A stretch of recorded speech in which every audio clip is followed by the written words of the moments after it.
Everyone, நேற்று நம்ம 25 page வரைக்கும் படித்தோம். இன்றைக்கி 26லேருந்து கண்டினியூ பண்ணுறோம் மேக்ஸில். முதல் எண் ஒற்றைப்படை இயல் எண்களின் கூடுதல். சம் ஆஃப் த ஃபர்ஸ்ட் எண் ஆட் நம்பர்ஸ் என்னன்னு பார்த்தீங்கன்னா, அதை எப்படி குறிப்போம்னா, நம்ம 2k - 1 அதாவது n² அப்படிங்கிறது குறிப்போம். அதாவது 1 + 3 + 5 இந்த மாதிரி ஃபார்மெட்டில் கொடுத்துருந்தாங்கன்னா நம்ம என்ன எழுதுவோம்? l + 1/2 ஆஃப் ஹோல் ஸ்கொயர்னு நம்ம எழுதுவோம். முதல் எண் இயல் எண்களின் வர்க்கங்களின் கூடுதல். Sum of the squares of the first n natural numbers. இப்போ 1² 2² + n² இப்படி இருந்ததுன்னா அதோட ஃபார்முலா என்னதுன்னா n × n + 1 2n + 1 divided by of 6ன்னு நம்ம எழுதுவோம். இதே இது 1³ 1 2³ 3³ இந்த மாதிரி இருந்துச்சுன்னா n × n + 1/2 தான் ஹோல் ஸ்கொயர்னு நம்ம எழுதுவோம். இதெல்லாம் ஃபார்முலா படிச்சுக்கிடணும். 2.14829 இதில் 1 தசம திருத்தம் round off to the 1 decimal கேட்டிருக்காங்க. 1 டெசிமல்னால் யார்? இது தான். ஸோ இதோட ஸ்டாப் பண்ணிக்கணுங்கிறாங்க. அப்போ இதுக்கு அடுத்த நம்பர் 4 இருக்கிறதால நம்ம என்ன பண்ணிக்கலாம்? அது வந்து 5க்கு மேலே இருந்தால் தான் நம்பர் மாற்றணும். அப்போ 2.1ஓட ஸ்டாப் பண்ணிக்கலாம். அதை தான் நான் 4 < 5ன்னு போட்டிருக்கேன். அதே மாதிரி இதில் வந்து பார்த்திங்கன்னா ரெண்டாவது இது கேட்டிருக்காங்க. இதுனா என்ன வரும்? இது 8 இருக்குது. அப்போ இதை 15 அப்படின்னு சொல்லிட்டு நம்ம எழுதுவோம். இதில் வந்து என்ன வரும்? உங்களுக்கு ரவுண்ட் டு த இன்டீஜருக்கு கேட்டிருக்காங்க. ஸோ இன்டீஜர்னால் இது பாயிண்ட்டுக்கு அப்புறம் 7 இருக்குது. 5க்கு மேலே இருக்கிறதால அதை ரவுண்ட் ஆஃப் டு 300. A மற்றும் B என்ற இரு விகிதமுறு எண்களுக்கு இடையே எண்ணற்ற விகிதமுறு எண்களை காண முடியும். இதை நம்ம பார்த்துட்டோம். ஸோ அதோட ஃபார்முலா என்னது? 1/2 ஆஃப் A + Bங்கிறது நம்ம பார்த்துட்டோம். இப்போ சம் பாருங்கள். 3/2 3/5 இந்த ரெண்டு நம்பர் கொடுத்து இதுக்கு இடையே உள்ள விகிதமுறு எண்கள் கேட்டிருக்காங்க. ஸோ இப்போ தான் ஃபார்முலா பார்த்தோம். என்னது? இந்த ரெண்டுக்கும் உள்ள விகிதமுறு கேட்டிருந்தாங்கன்னா என்ன பண்ணணும்? இந்த ரெண்டையும் ஆட் பண்ணி டிவைட் பை 2 போடணும். ஸோ 1/2 × ரெண்டையும் ஆட் பண்ணியாச்சு. ஆட் பண்ணிங்கன்னா ஆன்சர் என்ன வருது? 19/20. ஸோ இந்த ரெண்டுக்கு இடையில 19/20ங்கிற ஒரு ரேஷனல் நம்பர் இருக்குது. இரட்டை எண்களின் கணம் இரட்டையாகும். Cube of even number is even number தான். அதே மாதிரி ஒற்றை எண்களின் கணம் ஒற்றையாகும். Cube of odd number is odd தான். இரட்டை எண்களின் வர்க்கம் இரட்டையாகும். Square of even number is even, square of odd number is odd. So இதெல்லாம் நம்ம நம்பர்ஸ் போட்டே நம்ம ஓரளவுக்கு இந்த டெஃபினேஷன்ஸை எழுதிடலாம். விகிதமுறா எண்கள் பார்த்திங்கன்னா இர்ரேஷனல் நம்பர் இருக்குல்ல, அதில் வந்து எப்படி டிஃபைன் பண்ணுவோம்? √2 √3 இதெல்லாம் பார்த்தது தான் ஆல்ரெடி. √7 இதெல்லாமே வந்து இர்ரேஷனல் நம்பர்ஸ். p/q வடிவில் இருக்கக்கூடியது அப்படின்னா விகிதமுறு எண்ணை நம்ம எப்படி எழுதணும்னா p/2 power m × 5 power n அப்படின்னு எழுதுகிறோம். அந்த mn வந்து கண்டிப்பாக ஹோல் நம்பராக இருக்கும் என்ற வடிவில் நம்ம எழுத முடியும்னா அந்த விகிதமுறு எண், அதாவது அந்த ரேஷனல் நம்பர் முடிவுறு தசம விரிவின் டெர்மினேட்டிங் டெசிமலை பெற்றிருக்குமா? அவ்வாறெனில் அப்படி இல்லைன்னா அந்த விகிதமுறு எண் முடிவுறா சூழல் தசம விரிவினை, அதாவது நான் டெர்மினேட்டிங் அண்ட் ரெக்யூரிங்கை பெற்றிருக்கும் அப்படிங்கிறது இது ஒரு ஸ்டேட்மெண்ட் ஆஃப் கண்டிஷன்ஸ் சொல்லியிருக்காங்க. தொடர் வரிசை சீக்வன்ஸ் பார்த்திங்கன்னா f from n tends to r என்பது f of k = ak, அதாவது kலேருந்து 1 to etc. Up to numbers நம்ம எழுதுறது. இது வந்து டெஃபினிஷன். an அப்படிங்கிறது இப்போ n × n + 1 அப்படின்னு கொடுத்துருக்காங்கன்னா இதில் வந்து மூன்றாவது உறுப்பு என்னதுன்னு கேட்டிருக்காங்க. அப்போ நம்ம என்ன பண்ணுவோம்? n இருக்கிற இடத்துலலாம் 3 போட்டு சப்ஸ்டியூட் பண்ணி பார்க்கணும். ஆன்சர் உங்களுக்கு என்னது? 14 வருதான்னு பாருங்கள்.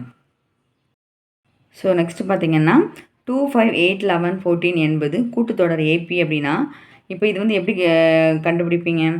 5 - 2 போட்டு பாருங்கள், 3 வரும். அப்போ அதுக்கு அடுத்த நம்பர்லேருந்து அடுத்த நம்பர் 2 நம்பருக்கு டிஃப்ரென்ஸ் எடுத்திங்கன்னா 3 இப்படி காமனாக இருந்துச்சுன்னா அதை என்ன சொல்லுவோம்? அரித்மெட்டிக் ப்ராக்ரஷன் கூட்டு தொடர்னு நம்ம சொல்லுவோம். 1,1 அப்படிங்கிறது தொடர் வரிசைன்னு 8வது உறுப்பு என்னன்னு கேட்டிருக்காங்க. ஸோ இதில் டிஃப்ரென்ஸ் பாருங்கள். இது வந்து நம்ம பார்த்தாலே ஓரளவுக்கு யூகிச்சிடலாம். ஏன்னா 1 + 1 2 இருக்குது, 1 + 2 3 இருக்குது, 3 + 5 8 இருக்குது.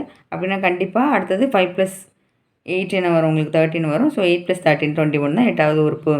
ABC என்பன ஒரு கூட்டுத்தொடர் வரிசையில் உள்ளது எனில் a - b/b - c இதை வந்து நம்ம எப்படி எழுதிக்கலாம்? நீங்கள் பார்த்தீங்கன்னா = 1 போட்டிங்கன்னா என்ன உங்களுக்கு ஈக்குவல் ஆகும். That is a - b/b - c = 1ங்கிறது கண்டிஷன். அடுத்து பார்த்திங்கன்னா 5th சம் 20 19 of 1/4 18 of 1/2 என்ற கூட்டுத்தொடரில் tn ஒரு குறை எண்ணாக அடைய n மிகச்சிறிய மிகை முழு மதிப்பு யாதுன்னு கேட்டிருக்காங்க. ஸோ இப்போ என்னோட வேல்யூ இதில் கேட்டிருக்காங்க, அப்படி தானே? சரி, a = 20, டிங்கிறது என்னது? இதுலேருந்து இதை மைனஸ் பண்ணி எழுதணும். ஸோ இதுலேருந்து இதை மைனஸ் பண்ணிங்கன்னா -3/4 வரும். ஸோ உங்களுக்கு எப்படி இருக்குது? <0 ஃபார்மெட்டில் இருக்குது. அப்போ என்னது? நெகட்டிவில் இருக்குது, அப்படி தானே? ஸோ a + ஃபார்முலா என்னது? tn formula a + n - 1 × d <0னா ஏக்கு 20 போடுங்க. n தான் கண்டுபிடிக்கணும். டிக்கு கண்டுபிடிச்சதை போட்டால் n = என்னது வருது உங்களுக்கு? 28 வருது. அடுத்து 4, 9, 14 என்ற கூட்டுத்தொடர் வரிசையில் 17வது உறுப்பை காண்க. T17 அப்படிங்கிறதுல உங்களுக்கு சாரி இது வந்து கூட்டுத்தொடர் நான் கொடுத்துட்டான் அப்படிதான். அப்போ கூட்டுத்தொடர் ஃபார்முலா என்னது? Tn a + n - 1 × d. So இதில் 17வது உறுப்புங்கிறது n-க்கு 17 போடணும். ஸோ ஏங்கிறதுல யார் ஃபஸ்ட்டு நம்பர் a, டிங்கிறது காமன் டிஃபரன்ஸ். 9க்கும் 4க்கும் வித்தியாசம் என்னது உங்களுக்கு? 5. ஸோ அதை சப்ஸ்டியூட் பண்ணிங்கன்னா 84 தான் இதோட ஆன்சர். அடுத்து பார்த்திங்கன்னா 3, 13, 19 இப்படின்னு போயிட்டுருக்கு. இந்த கூட்டுத்தொடரில் எத்தனை உறுப்புகள் இருக்குது, n எத்தனைன்னு கேட்டிருக்காங்க. ஸோ லாஸ்ட் நம்பர் கொடுத்துருக்காங்க. ஃபார்முலா நமக்கு தெரியுது L - a/d + 1. ஸோ ஃபார்முலா படி சப்ஸ்டியூட் பண்ணியிருக்கோம். சப்ஸ்டியூட் பண்ணி ஆன்சர் வருது. இது இப்போ இதில் பாருங்கள், 2010 ஒருத்தவங்க ஊதியம் வந்து 30,000 அப்படின்னா ஒவ்வொரு ஆண்டும் 600 கூட்டிகிட்டே போயிட்டுருக்கு. அவருடைய ஆண்டு ஊதியம் எந்த வருடத்தில் லாஸ்ட் வந்து 39,000 வரும்னு கேட்டிருக்காங்க.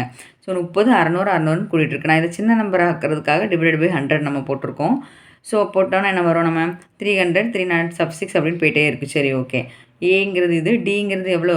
600. அப்போ 6ங்கிறது டிஃப்ரென்ஸ் இருக்குது. லாஸ்ட் நம்பர் இது. ஸோ n எவ்வளோன்னு கேட்டிருக்காங்க. ஸோ n-ங்கிறது என்னது? L - a/d + 1 ஃபார்முலா சப்ஸ்டியூட் பண்ணால் 16. அப்போ 16 வருஷத்தில் அவர் இந்த சேலரியை வாங்குவார். அடுத்து ஒரு பூந்தோட்டத்தில் ஒரு முதல் வரிசையில் 23 ரோஜா செடி இருக்குது, 2வதுல 21 இருக்குது, 3வதுல 19 இருக்குன்னா கடைசி வரிசையில் 5 இருக்குன்னா அப்போ மொத்தம் எத்தனை வரிசை இருக்குதுன்னு கேட்டிருக்காங்க. எப்படி இருக்குது? 23, 21, 19, லாஸ்ட்டில் 5 இருக்குது அப்படின்னா எவ்வளோ n இருக்குதுன்னு கேட்டிருக்காங்க. அப்போ அதே தான் n ஃபார்முலா போட்டு சப்ஸ்டியூட் பண்ணிங்கன்னா ஆன்சர் உங்களுக்கு வந்துடும். பார்த்திங்கன்னா 2/5, 6/125, 8/125 என்று பெருக்கத்தொடர் பொது வித்தியாசம் என்னன்னு கேட்டிருக்காங்க. ஸோ இது நம்ம எப்படி கண்டுபிடிப்போம்? பெருக்கத்தொடர்னால இதுலேருந்து இதை டிவைட் பண்ணுவோம், அப்படி தானே?